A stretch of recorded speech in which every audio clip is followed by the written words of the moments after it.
যে ম্যাডাম আমার বয়স 48, আমার থেকে আগের মতো যৌন উত্তেজনা আসে না, যৌন উত্তেজনা বাড়ানোর উপায় কি? যদি আসে তারপর দ্রুত নিস্তেজ হয়ে যায়। দেশের এবং প্রবাসের ভাই বোনদের প্রতি সালাম। আসসালামু আলাইকুম। আমি প্রভাষক ডাক্তার রিক্তা পারভিন, হোমিওপ্যাথি এবং আয়ুর্বেদিক চিকিৎসক। আজকে খুব গুরুত্বপূর্ণ একটা কমেন্টসের অ্যান্সার করব।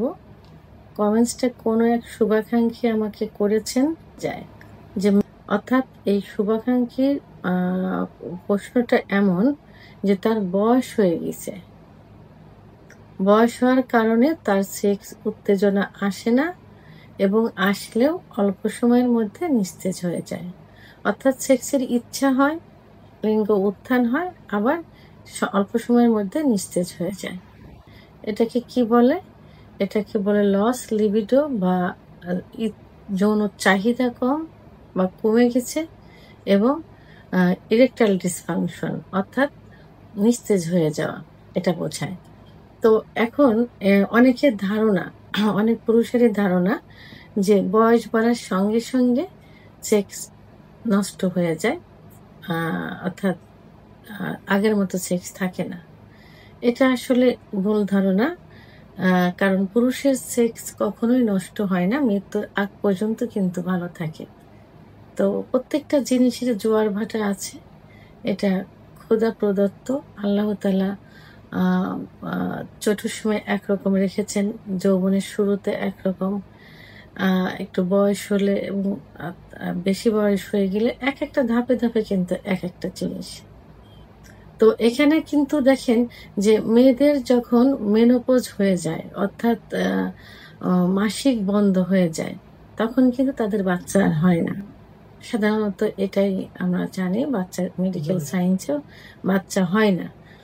কিন্তু পুরুষের কিন্তু মৃত্যুর আগ পর্যন্ত সে যদি যৌন মিলন করতে পারে, 1 মিনিট আগেও যদি সহবাসে বীর্য বের হয়, তাহলে কিন্তু সে বাচ্চা দিয়ে কিন্তু মারা যেতে পারে। আল্লাহ তাআলা এটা দিয়ে দিচ্ছেন পুরুষদের একটা ক্ষমতা। তো এখন যে ভাইয়া এই কমেন্টসটা করেছেন এবং যাদের এই মন্তব্য আছে, তাদের ভয় পাওয়ার কোনো কারণ নেই। কারণ এটা আবার ঠিক হয়ে যায়। প্রত্যেকটা, আমি যেটা বললাম জোয়ার ভাটা, এখন পুরুষের সেক্স হরমোন, একটা গাড়ি যেমন ইঞ্জিন ছাড়া চলে না, গাড়িটা কিছুদিন ব্যবহার করবেন, ক্ষয় হবে, একটা সময় ইঞ্জিন সার্ভিসিং করতে হয়, এরপরে মাঝে মাঝে করতে হয়। পুরুষের সেক্সুয়াল লাইফটাও কিন্তু একটা ইঞ্জিনের মাধ্যমে চলে।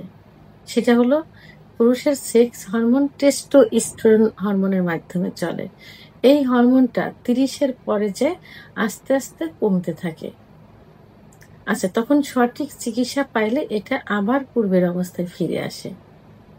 সেহেতু মনোবল ঠিক রাখতে হবে। সেক্স কখনো নষ্ট হয় না, বয়স হলে যে সেক্স নষ্ট হবে এটা ভুল ধারণা। আচ্ছা, তবে একটু বয়স হলে যখনই সেক্স হরমোন কমে যাবে আর বয়স যখন বাড়তে থাকবে, তখন যেহেতু সবকিছুর একটু লস হবে, তখন কি হবে, রক্ত সঞ্চালনটা কিন্তু কমে যাবে। কারণ যখন সেক্সের ইচ্ছা হয়, ইচ্ছাটা হয় ব্রেনের থেকে, তো ইচ্ছা যখন হয় তখন টোটাল বডিতে কিন্তু রক্ত চলাচল করে, বিশেষ করে হার্টের থেকে লিঙ্গের ভিতর রক্ত চলাচল বেশি করে, তখন লিঙ্গ লোহার মতো শক্ত হয়ে দাঁড়িয়ে যায়। তো বয়স বাড়ার সঙ্গে সঙ্গে এই রক্ত সঞ্চালনটা যেমন বডির অন্যান্য অংশ, অর্থাৎ স্কিন যেমন লুজ হয়, এই যে শিরাগুলো থাকে, শিরাগুলো কিন্তু সংকুচিত হতে থাকে, লুজ হতে থাকে। আচ্ছা, অনেক সময় দেখা যায় যে মানসিক চাপ থাকে। সাধারণত একটা ছেলে বিয়ের পরে, বিশেষ করে 25-এই একটা অ্যাডাল্ট হয়, চাকরি করে, ব্যবসা বাণিজ্য করে, বিয়ে করে, তখন পরিবারের একটা দায়িত্ব তার উপরে চলে আসে। অনেক চাকরি, ব্যবসা বাণিজ্য, দেশের বাইরে যায়, তখন মানসিক একটা চাপ থাকে, অনেক দুশ্চিন্তা থাকে, ঘুমের অনিয়ম থাকে, যে কারণেও কিন্তু এইটা আস্তে আস্তে কমতে থাকে। আবার 25-এর পরে অনেকের কিন্তু আগেই হয়ে যায়। আর অধিকাংশ ক্ষেত্রে আমাদের ধারণা যে 25-30-এর পরে যে কিছু রোগ থাকে, যেমন ডায়াবেটিস, উচ্চ রক্তচাপ, হার্টের সমস্যা, কোলেস্টেরল, লিভারের সমস্যা ইত্যাদি থাকে। এগুলো থাকলেও কিন্তু এই যৌন অক্ষমতা চলে আসে। তো এগুলো সাধারণত ওই বয়স হলেই এইগুলো ধাপে ধাপে হয়। 25-এর আগে কিন্তু এই সমস্যাগুলো খুবই কম থাকে। আমরা সাধারণত ডাক্তারের কাছে গেলে কেউ আসলে বলে যে বয়স কত, 40, তাহলে তো একটু সমস্যা হবেই। তো এই যে বয়স বাড়লে যেটা এটা আমরা বলে থাকি, এরকম একটু হয়, কিন্তু সেক্সুয়াল বিষয়টা কিন্তু এটা ঠিক হয়ে যায়। আচ্ছা, আমি বারবারই কিন্তু আপনাদের সাহস জোগানোর চেষ্টা করছি। আচ্ছা, আরেকটা বড় একটা দিক থাকে, সেটা হলো যে অনেকের ধূমপান, মদ্যপান, কিছু খারাপ নেশা থাকে। এই খারাপ নেশার কারণেও কিন্তু এই সেক্স হরমোনটা কমতে থাকে। আর এইগুলো সাধারণত একটু বয়সের থেকেই হয়ে থাকে। 30-এর পরে যেই হয়ে থাকে, এটা দেখেন বডির সঙ্গে কিভাবে আল্লাহ তাআলা অ্যাডজাস্ট করে দিয়েছেন। যে এই বাচ্চা বয়সের যৌবনে কিন্তু মোটামুটি একটা যৌবনে যে তারুণ্যতাটা থাকে, এরপরে যেই কিন্তু যুবক যখন হয়ে যায়, একটু বয়স হয়, তখনই সবকিছুই কিন্তু লস হয়। এটা কিন্তু জানা যায়। এখন এইগুলো ঠিক করতে হলে প্রাকৃতিকভাবে কিন্তু উপায় আছে। প্রাকৃতিকভাবে এগুলো ঠিক করা যায়। প্রথমত হলো আপনার লাইফ স্টাইলটা চেঞ্জ করতে হবে। আমরা সাধারণত কিছু অভ্যাস হয়ে গেছে এখন অনেকেরই, যে রাত জেগে আমরা মোবাইল দেখি, মোবাইলে কিছু কাজ করি, এবং রাত জেগে স্টুডেন্টরা পড়াশুনো করে। কিন্তু না, আল্লাহ তাআলা তো রাত দিয়েছেন কিসের জন্য? ঘুমানোর জন্য। কারণ রাত্রে কিন্তু আমাদের ব্রেনটা চার্জ হয়। আমাদের ব্রেনটা চার্জ হয় কিন্তু রাত্রে, রাত 10টা থেকে 4টা পর্যন্ত। তারপর ধাপে ধাপে। আর আপনার সেক্স হরমোন, পুরুষের যে সেক্স হরমোন, টেস্টোস্টেরন হরমোন, এই হরমোনটা কিন্তু বৃদ্ধি পায় কখন? রাত 12টা থেকে তাহাজ্জুদ পূর্ব পর্যন্ত, অর্থাৎ 4টা পর্যন্ত।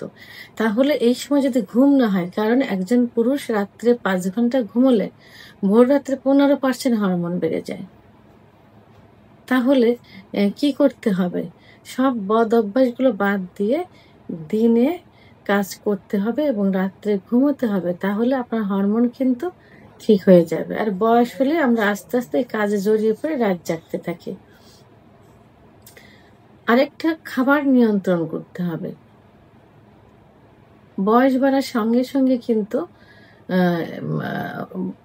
সবকিছুই যেহেতু পরিবর্তন হয়, খাবার একটা নিয়ম আছে যে 40-এর পরে গিয়ে, 30-এর পরে গিয়ে কি খাবারগুলো খাইতে হবে।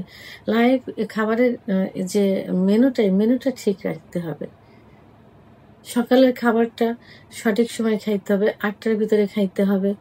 খাবারের তালিকায় ডায়াবেটিস রোগীদের জন্য যে খাবার, সেই খাবারটা রাখতে হবে, এবং নর্মাল যারা একটু যুবক, তাদের জন্য যে খাবার, সেই খাবারগুলো রাখতে হবে। সাধারণত পুরুষদের সকালে একটা ডিম, কলা, এই যে খাবারের যে মেনু, এই খাবারগুলো ঠিক রাখতে হবে।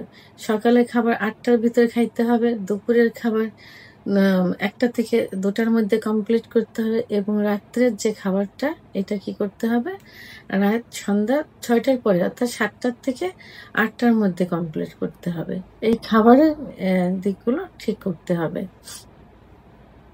এবং ব্যায়াম করতে হবে, এক্সারসাইজ অর্থাৎ ব্যায়াম করতে হবে। ইউটিউব চ্যানেল সার্চ দিলে কিন্তু দেখা যাবে যে কেগেল এক্সারসাইজের একটা আছে। কেগেল এক্সারসাইজ করতে হবে। স্ট্রেস কমানো, মেডিটেশন, নামাজ, প্রার্থনা, এইগুলো করতে হবে। নামাজ পড়তে হবে, আল্লাহর কাছে চাইতে হবে, প্রার্থনা করতে হবে। আর যেটা বারবার বলছি, সেটা হলো রাত্রে 7 থেকে 8 ঘন্টা ঘুমানোর চেষ্টা করতে হবে। আর ফোরপ্লে রানিং রাখতে হবে। ফোরপ্লে যে শুধু আপনি আপনার স্ত্রীকে করবেন সেটা না, স্ত্রীও আপনাকে করবে। ফোরপ্লেটা সাধারণত 15 থেকে 20 মিনিট রানিং করতে হবে, তাহলে সময়টা কিন্তু বেড়ে যাবে। এতে মানসিক এবং শারীরিক উত্তেজনা একসাথে চলে আসবে। তাহলে ফোরপ্লেটা বেশি বাড়াতে হবে। স্টপ স্টার্ট টেকনিক অবলম্বন করতে হবে, অর্থাৎ থেমে থেমে সহবাসের নিয়মটা পালন করতে হবে। যারা বেশি এক্সাইটেড হয়ে যায়, মনে করছে যে বীর্যপাত হয়ে যাবে, ঠিক সেই মুহূর্তে থেমে থেমে সহবাস করতে হবে। এখানে সঙ্গিনীর যাতে বুঝতে না পারে এমনটা করতে হবে। আর সঙ্গিনী যদি সহযোগিতা করে, তাকে বোঝার মাধ্যমে যদি দুজন সহযোগিতার মাধ্যমে করেন, তাহলে সেটা আরও ভালো হবে। এটা দুজনেই কিন্তু মানে সুখ পাবে, দুজনে এটা সুখ পাবে। জন্য দুজনের যেহেতু বয়স একটু হয়েছে, দুজনের সমঝোতার মাধ্যমে, ভালোবাসার মাধ্যমে এই ধাপগুলো করতে হবে।